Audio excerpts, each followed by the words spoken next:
우리는 환경의 영향을 참 많이 받습니다. 내 옆에 있는 사람이 누군가에 따라 나도 그 영향을 받고 설교 시간에 졸릴 수도 있고 집중할 수도 있습니다. 그래서 내 옆에 누가 있는가가 정말 중요한데 우리 그런 마음으로 옆에 계신 분들에게 이렇게 한번 인사하시겠습니까? 저를 한번 따라 하시겠어요? 제 옆에 앉으셔서, 우리 옆 사람 보면서 제 옆에 앉으셔서 영광인 줄 아세요. 네. 나 때문에 옆에 계신 분들까지 말씀에 집중하고 은혜 받는 시간이 되었으면 좋겠습니다. 오늘은 팔복 말씀 세 번째 시간입니다. 첫 번째 복이 무엇이었습니까? 심령이 가난한 자는 복이 있나니 천국이 그들의 것이며, 그리고 저번 주에 보았던 두 번째 복, 애통하는 자는 복이 있나니 그들이 위로를 받을 것이며, 오늘은 이어서 세 번째 시간 온유한 자가 누리는 복에 대해 말씀에 대해 살펴보고자 합니다. 오늘날 우리가 살고 있는 이 시대는 힘을 자랑하는 시대입니다. 힘 있고 강한 자만이 살아남을 수 있고 믿는 시대이죠. 그래서 사람들은 부의 힘, 권력의 힘, 지식의 힘 등 각종의 힘을 추구하며 살고 있습니다. 또 각 민족과 나라들도 강한 경제력과 군사력을 추구하고 있죠. 한마디로 오늘날 우리가 살아가는 이 시대는요, 강한 힘을 추구하고 숭배하는 시대입니다.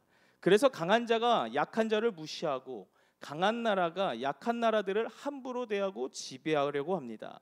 즉 힘 있는 자가 약한 자를 무시하고 지배할 수 있는 논리, 이것이 우리가 지금 현 시대에 살고 있는 이 세상의 논리인 것 같아요. 그러므로 오늘 우리가 함께 볼 이 팔복의 세 번째 주제인 온유함은 힘을 추구하는 이 세상과 별로 어울리지 않습니다. 왜냐하면 이 온유하다라는 말은 주로 부드럽다 혹은 연약하다라는 이미지를 우리에게 주기 때문이죠. 강자를 존경하고 약자를 무시하는 힘의 논리를 숭배하는 현대인들에게 이 온유라는 단어는 그다지 인기가 없습니다. 그리고 이것은 2000년 전 팔레스타인의 유대인들에게도 마찬가지였습니다. 사실 예수님께서 온유한 자가 복이 있다라고 말씀하셨을 때 그 말씀을 듣고 있던 유대인들도 상당한 거부감을 느꼈을 것이에요. 왜냐하면 그 당시 유대인들에게는요, 군사적인 침략과 정치적인 악재, 경제적인 빈곤과 사회적인 혼란에서 그들을 해방시켜줄 정치적인 메시아, 다시 말해서 구세주를 기다리고 있었기 때문에 그렇습니다. 그렇다면 오늘 예수님께서 말씀하시는 이 온유한 자는 복이 있다라는 말씀은 어떤 의미일까요? 이 말씀에 대한 의미를 정확하게 알기 위해서는요, 온유하다라는 뜻이 무엇인지를 함께 살펴볼 필요가 있습니다. 이 온유라는 단어예요. 흔히들 온유하다 하면 야야 저 사람은 고집을 부린 적이 없어. 어디를 가든 누구를 만나든 그 사람이 있는 곳은 분쟁이 일어나지 않고 저 사람이 목소리 커지는 걸 본 적이 단 한 번도 없어. 우리는 그런 사람을 말할 때 참 온유한 사람이다라고 이야기하곤 하죠. 그러나 성경에서 이야기하는 온유는요, 그것과는 조금 다른 의미를 가지고 있습니다. 성경에서 말하는 온유하다 할 때 이 온유라고 하는 단어는 헬라어로 플라우스라는 단어로 사용합니다.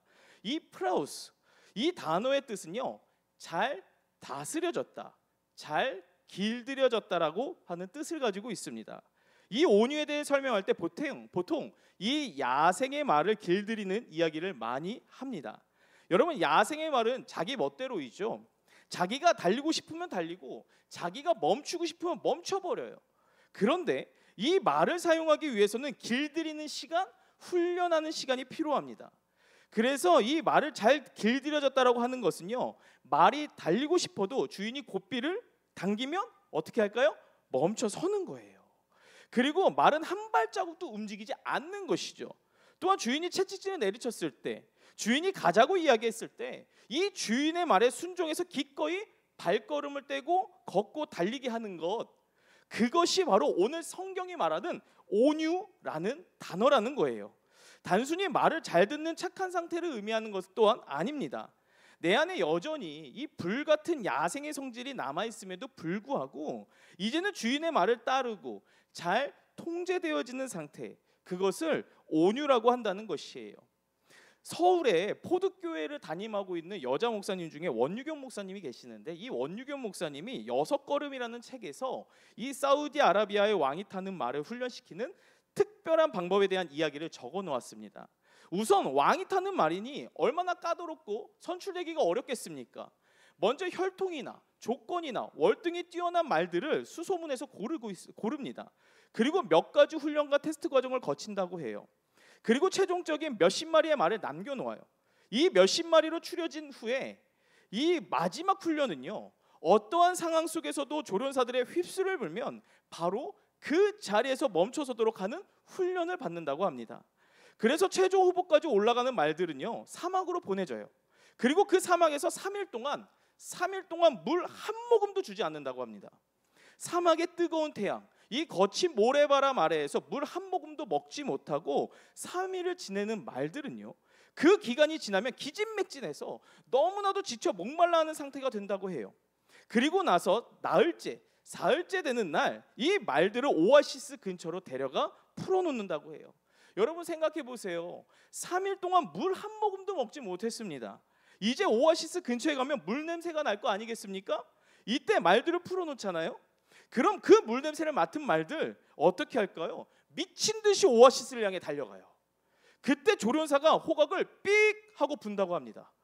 그렇게 훈련을 철저하게 받았음에도 불구하고 대부분의 말들은요, 그 목마름을 참지 못해 호각을 무시하고 오아시스로 달려간다고 해요.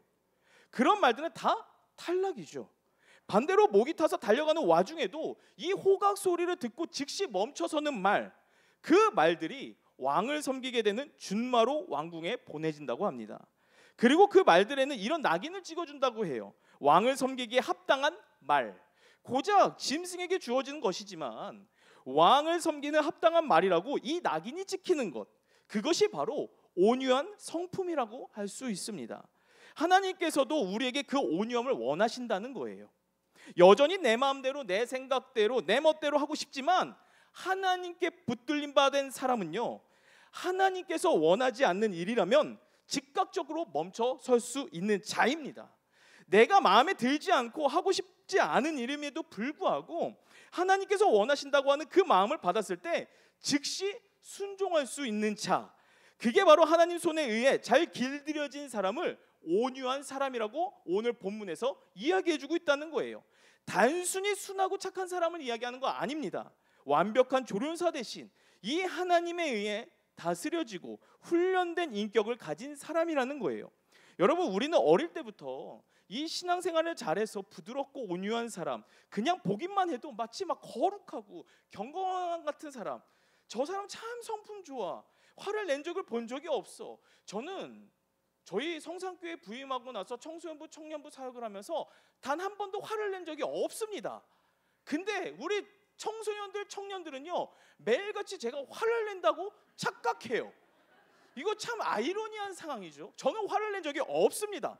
아무튼 우리는 화를 낸 적이 본 적이 없는 사람, 그 마치 거룩하고 경건한, 저는 그 사람이 저라고 믿는데 우리 젊은 세대들은 안 믿습니다. 근데 그런 사람들을 우리는요, 선망하고 좋아하는 경향이 있죠.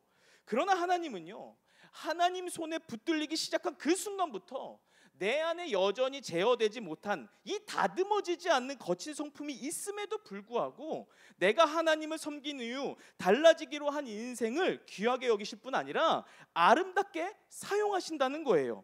그래서요, 이 유럽에서 전쟁에 나가는 말을 고를 때요, 어릴 때부터 집에서 잘 길들여지고 말을 잘 듣고 이 유순한 말들을 전쟁터에 데리고 나가지 않는다라고 해요. 왜냐하면 그런 말들은요, 전쟁터에 나가면 말을 듣지 않는다는 거예요. 오히려 멈춰서거나 도망간다는 겁니다. 왜냐? 겁이 많기 때문에. 그럼 전쟁터에 나갈 때 어떤 말을 주로 사용하냐면요, 야생에서 있다가 온 말을 길들인다고 해요.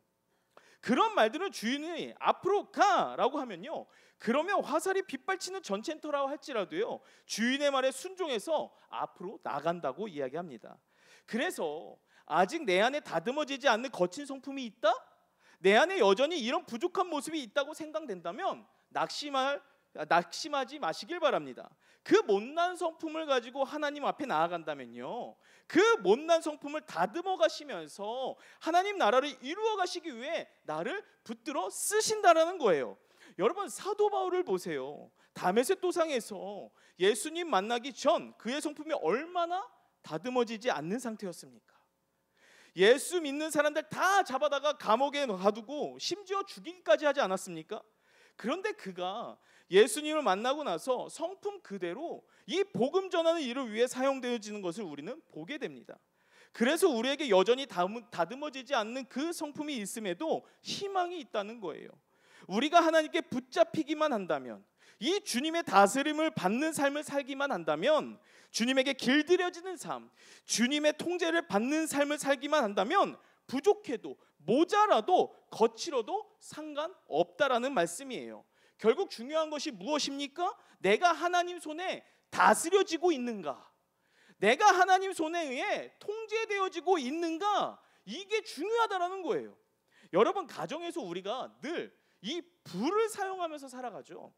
그 불은 두 얼굴을 가지고 있어요.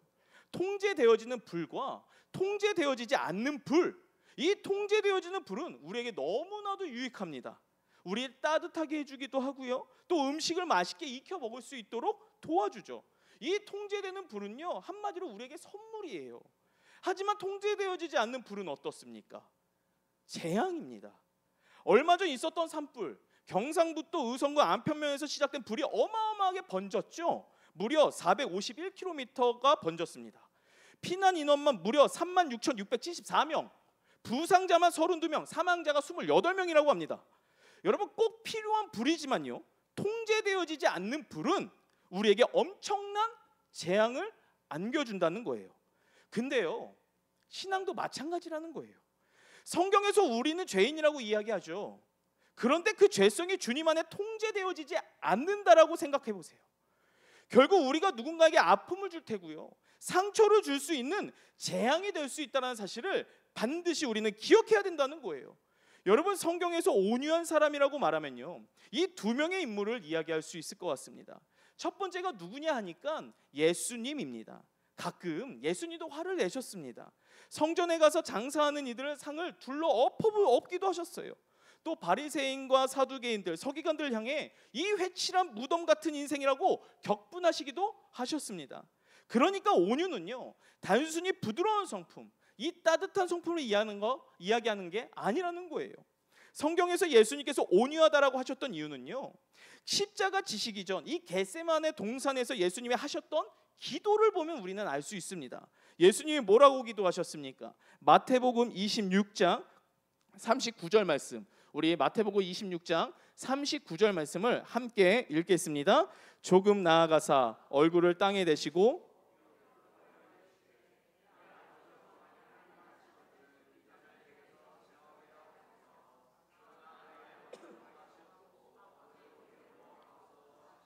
아멘. 마태복음 26장 39절에서 뭐라고 기도하고 계십니까? 주님, 할 수만 있거든 이 잔을 내게서 옮겨주시기를 간절히 원합니다. 왜 이런 기도를 하셨을까요? 십자가가 예수님에게도요, 고통이었고 아픔이었고 두려움이었기 때문에 그렇습니다. 하나님과의 단절, 그 십자가에서 고통과 외로움과 아픔, 심지어 제자들의 배신 등 예수님에게도 쉽지 않았어요. 그래서 이렇게 기도하신 거예요. 할 수만 있거든 이 잔을 내게서 지나가게 해주세요. 그런데 놀라운 건 여기서 기도가 끝나지 않는다라는 거예요. 마지막 뭐라고 기도하고 계십니까? 어떻게 결론을 내리냐는 거예요. 39절 하반절을 다시 한번 보시면, 그러나 나의 원대로 마시고 아버지의 뜻대로 되기를 원하나이다. 분명히 예수님도 원하는 게 있었습니다. 바라는 게 있었습니다. 십자가를 피해가고 싶었습니다. 그런데 마지막에 뭐라고 기도하고 있습니까? 만일 이것이 하나님의 뜻이거든 내가 그대로 순종하겠습니다라고 결단하셨다는 거예요. 결국 예수님의 기도는요, 이 주님의 통제 아래, 주님의 다스림 안에 있기를 원합니다라고 하는 기도에 맞춰지고 있었다는 겁니다. 그리고 어떻게 하셨습니까? 우리 모두 다 알고 있는 것처럼 십자가를 지는 것이 아버지의 뜻이었기에 자신을 쳐서 복종시켜서 마침내 구원하시려는 아버지의 뜻을 십자가에서 온전히 이루셨다라는 사실이에요. 예수님의 이 모습이 바로 온유하다라는 것이죠. 또 성경에서는요, 모세에 대해서도 그를 온유한 사람이라고 말하고 있습니다. 모세의 온유함을 우리가 살펴볼 수 있는 대표적인 말씀이 민수기 12장 말씀이에요. 12장 1절에서 3절까지의 말씀인데 1절은 제가, 2절은 여러분들이, 3절은 다 함께 읽겠습니다. 모세가 굿수 여자를 취하였더니 그 굿수 여자를 취하였으므로 미리암과 아론이 모세를 비방하니라.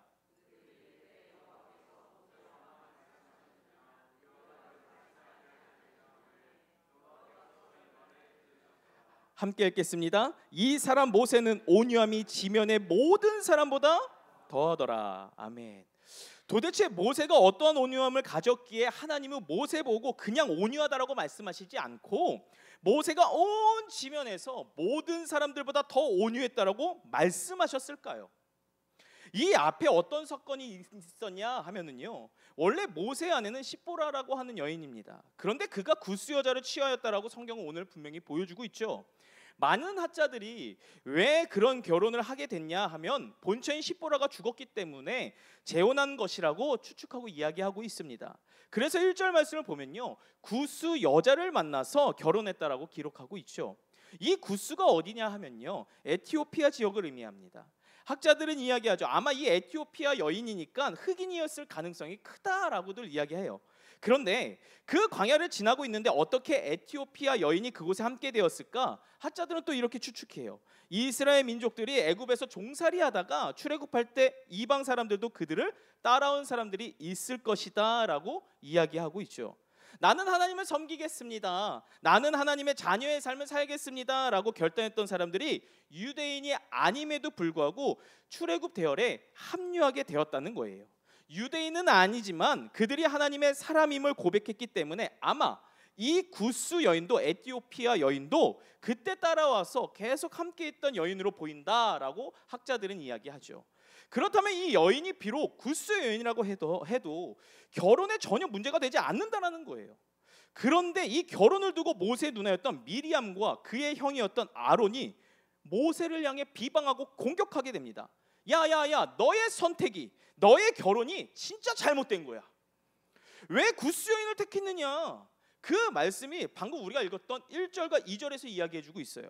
여러분, 미리암과 아론은 모세의 결혼이 잘못되었다는 것을 이야기하는 것 같지만 실제로 그들 내면에서 모세에게 하고 싶은 진짜 이야기가 있었습니다. 뭐냐 하니까 그런 거예요. 야, 너만 선지자냐? 이거라는 거죠. 너만 하나님 말씀 듣냐? 우리도 듣는다는 거예요. 무슨 이야기를 하는 겁니까? 모세가 백성들에게 존경과 사랑을 받으면서 이 영적 지도자로 서 있는 모습, 또한 모세에게 독점되는 권력에 불만을 품고 이 모세에 대한 시기와 질투가 미리암과 아론에게 있었다라는 거예요. 그래서 모세의 결혼을 시비로 삼아 모세를 공격하고 있는 것입니다. 야, 너만 선지자 아니야. 너만 하나님 말씀 듣는 거 절대 아니다. 우리도 듣는데 너 이거 분명히 잘못됐어. 너 이거 해서는 안 될 행동이야 라고 하면서 미리암과 아론이 모세를 비방하고 있죠. 여러분, 모세 입장에서는요, 굉장히 억울한 일인 것입니다. 왜냐하면 성경에 보면 하나님도 이것에 대한 문제를 삼지 않으십니다. 문제되지 않는 일로 인하여 공격당하고 비방당하고, 그것도 다른 사람이 아니라 자기 가족한테, 형제한테 비방한다니 모세 입장에서는 억울하지 않았을까요? 그러니까 이런 상황에는 원통할 수밖에 없습니다. 억울할 수밖에 없다는 거예요. 오히려 하나님께서 미리암과 아론에게 화가 나셔서 미리암에게 나병을 걸리게 하십니다. 그러면 여러분들이라면 어떻게 하시겠습니까? 야, 잘됐다, 잘됐어. 아유, 저런 나쁜 마음을 가졌으니 고소하다. 내 마음을 아프게 하니 쌤통이다. 그러지 않겠습니까? 근데 민수기 12장에 나온 모세의 태도를 보세요. 오히려 미리암을 낫게 해달라고 하나님 앞에 나와 기도합니다. 그 말씀이 민수기 12장 13절 말씀인데 우리 다 함께 읽겠습니다. 모세가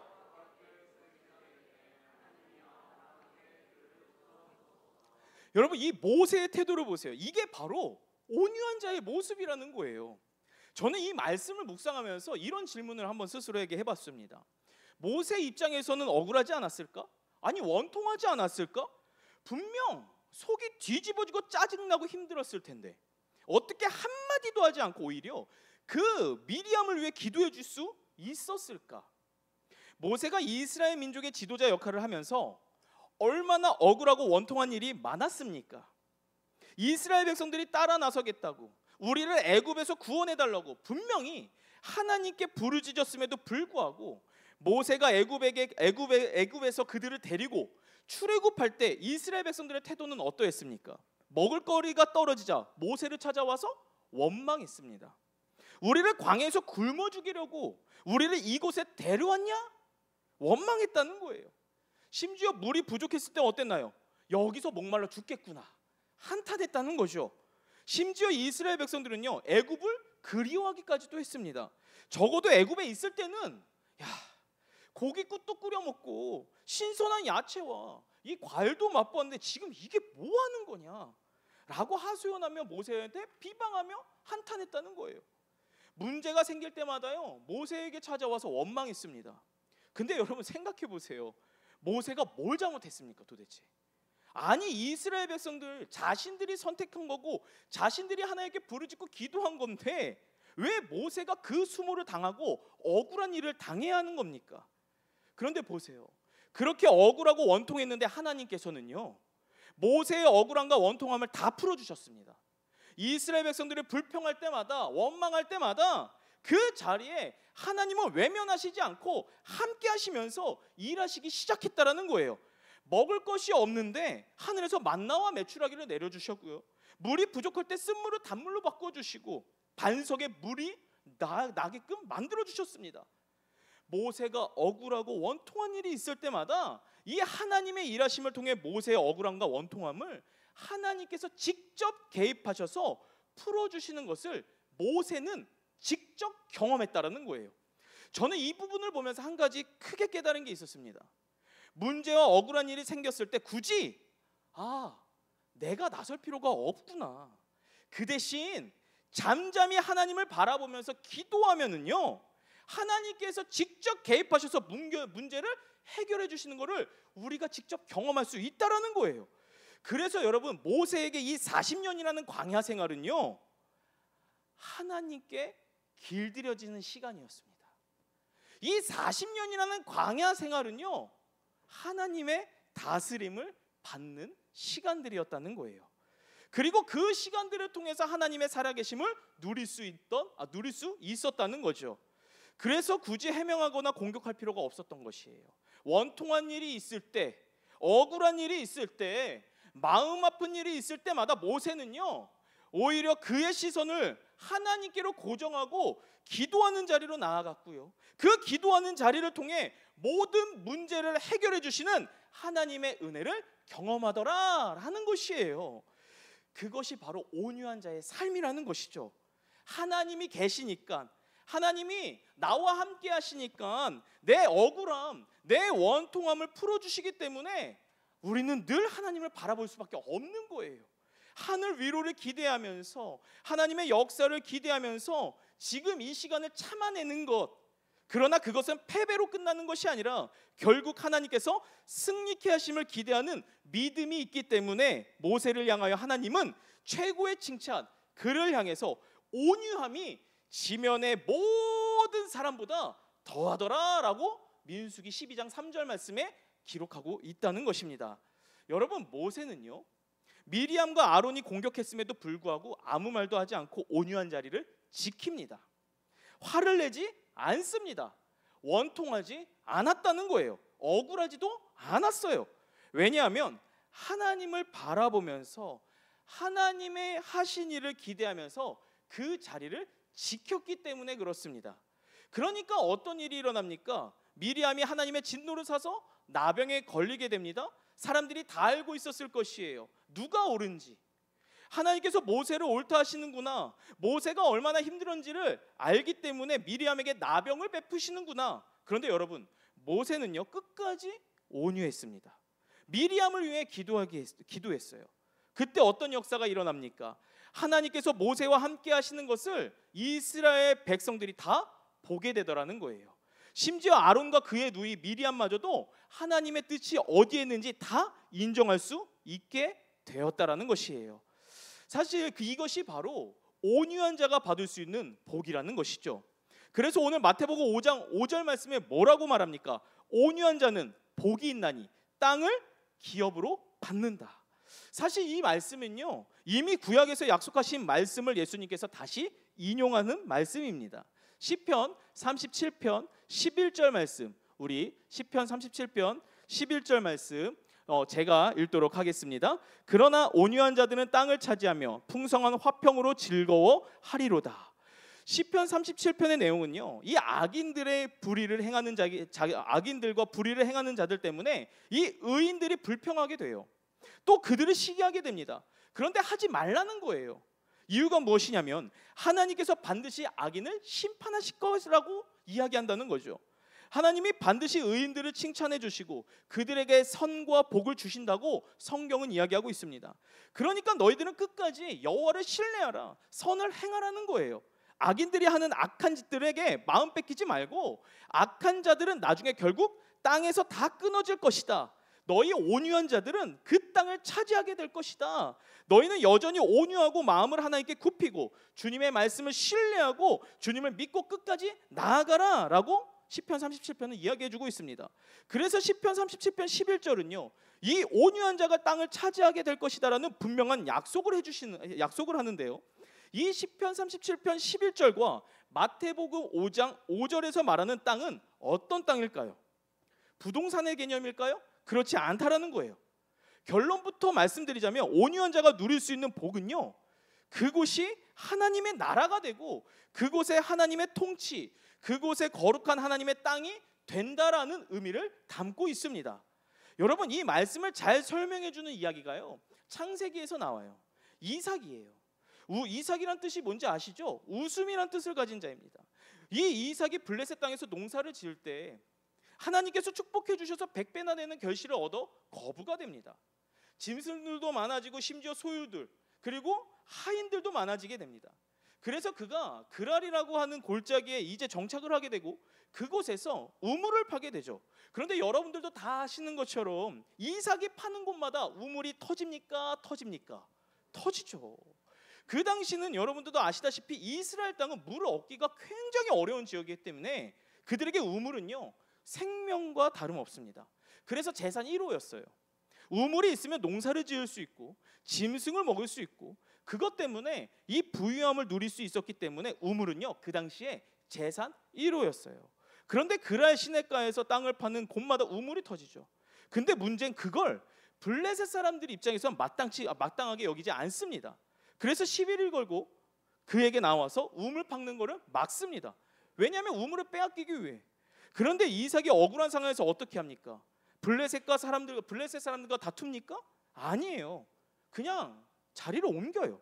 신나라는 곳에 가서 다시 물이 필요하니까 우물을 팝니다. 그런데 그곳에서도 또 우물이 터진다는 거예요. 참 신기하게도 이삭이 파는 곳마다 우물이 터졌어요. 근데 신나에서 우물을 팠을 때 또 다른 사람, 그랄 목자들이 와서 시비를 걸어요. 그때 이삭이 어떻게 하느냐? 막 싸웠을까요? 그렇지 않았다는 거예요. 그냥 그 우물을 버려버리고 또 옮겼다는 거죠. 여러분, 이삭이 힘이 없어서 피했을까요? 싸우기 싫어서 피했을까요? 저는 아니라고 봅니다. 그 마음 가운데 어떤 믿음이 있었냐 하면요, 이 우물 하나님이 주셨다라는 믿음이 있었어요. 내가 여기서 그들과 싸우는 것이 아니라 내가 이 순간에도 하나님의 사람, 그 넉넉함을 가지고 하나님이 기뻐하신 대로 살아야겠다. 그래서 그 우물을 메우고 다른 곳으로 옮겨갔다는 것이죠. 그런데 이 모습을 보고 있던 블레셋 왕 아비멜렉이 자기의 군대 장관을 데리고 이삭을 찾아옵니다.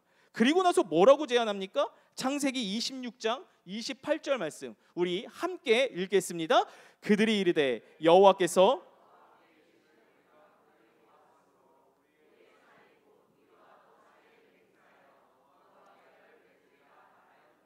무슨 말이에요? 내가 지켜봤다는 거예요. 네가 그랄 골짜기에 있을 때, 신나에 있을 때, 르호봇에 있을 때 네가 우물 파는 곳마다 우물이 터진 것을 보았다. 내가 기적을 보았다. 그리고 너가 하는 행동들 내가 다 보았다는 거예요. 억울하고 원통할 텐데 너가 오히려 양보하며 그들을 축복하며 떠나는 모습을 보고 그 떠나는 자리마다 새롭게 우물을 파고 터지는 것마다 그건 그냥 있을 수 있는 일이 아니다. 그래서 너가 믿는 하나님이 너와 함께 하신 것을 내가 보았기 때문에 야, 너 나와 친구가 하자. 화친조약을 맺자. 라고 하면서 블레셋 왕이 이삭에게 손을 먼저 내밀었다는 거예요. 여러분, 저는 이 이삭의 모습을 보면서요, 이삭 자신에게 온유함이 있었는지는 모르겠습니다. 그러나 분명한 사실은요, 이삭에게 하나님이 함께 하셨기에 그는 하나님께 붙들려 있었기에 남들과 싸우지 않고 양보하는 삶을 살았다는 거예요. 그리고 그에게 어떤 일이 일어났습니까? 블레셋의 왕이 그에게 먼저 찾아와서 친구가 되어달라고, 심지어 이삭에게 먼저 찾아와서 평화로운 관계를 유지하자고 부탁을 했다는 것이에요. 여러분, 우리가 온유한 자로 삶을 살면은요, 그 땅이 거룩한 땅이 되고요, 하나님의 나라가 됩니다. 그곳에서 하나님을 인정하는 자들, 하나님께로 나오는 자들이 더하여 진다라고 하는 의미라는 거예요. 내 삶의 자리가 억울하고 원통하지만 하나님 때문에 내 그 자리가 온유한 자의 자리에 서기로 결단했을 때 하나님께서 우리에게 반드시 승리를 허락해 주십니다. 심지어 우리를 도와주십니다. 그리고 그것을 통해 많은 사람들이 내 삶을 통해서 하나님의 살아계심을 보더라라는 거예요. 그래서 저는요, 개인적으로 이 예배자라는 찬양을 굉장히 좋아합니다. 가사가 이래요. 아무도 예배하지 않는 그곳에서 주를 예배하리라. 아무도 찬양하지 않는 그곳에서 나 주를 찬양하리라. 아멘이십니까? 내가 받는 모든 땅 주를 예배하게 하소서. 주의 보혈로 덮어지게 하소서. 내가 선 이곳 주의 거룩한 곳 되게 하소서. 주의 향기로 물들이소서. 우리가 착하게 살아가고 부드럽게 살아갔을 때 가능한 일이 아니에요. 예배했을 때, 내가 거하는 그 자리에서 하나님과 함께 거했을 때, 무엇보다 내가 하나님께 길들여졌을 때, 내가 하나님의 다스림을 받고 살아갔을 때, 이 예배자의 찬양처럼 내가 받는 모든 땅 주를 예배하는 날이 올 뿐 아니라 내가 선 모든 땅이 거룩한 땅이 되고, 아멘이십니까? 주의 향기로 물들어진다는 사실을 반드시 믿으시길 바랍니다. 말씀을 맺겠습니다. 신앙을 가져도요, 하나님 손에 길들여지지 않는 분들이 있습니다. 믿음이 있다고는 하지만 권력에 길들여진 사람들이 있어요. 또한 물질의 눈이 멀어서, 권력의 눈이 멀어서 아론과 미리암처럼 월권을 행사하는 사람들이 있고, 심지어 자기 욕심과 정욕에 길들여지는 사람들이 분명히 교회 내에도 있다는 거예요. 우리는 무엇에, 누구에게 길들여진 자입니까? 저는 오늘 이 온유한 자에 대한 말씀 묵상을 하면서 저에게도 이런 질문을 해봤어요. 동훈아, 너는 누구에게 길들여진 자냐? 세상 사람들에게, 많은 성도들에게 인정받기 위해 길들여진 자냐? 아니면 하나님께 인정받기 위해 길들여진 자냐? 여러분, 저는 오늘 이 말씀이 저와 여러분들에게 큰 도전이 되었으면 좋겠습니다. 우리가 다른 사람에게 인정받기 위해서 신앙생활하는 것이 아니라 하나님께 인정받기 위해 신앙생활하시길 바랍니다. 그러기 위해서는요, 누구에게 길들여지는가, 누구에게 다스려지는가가 정말 중요하다라는 거예요. 바라기는요, 완전한 조련사 되시는 하나님께 길들여지시길 바랍니다.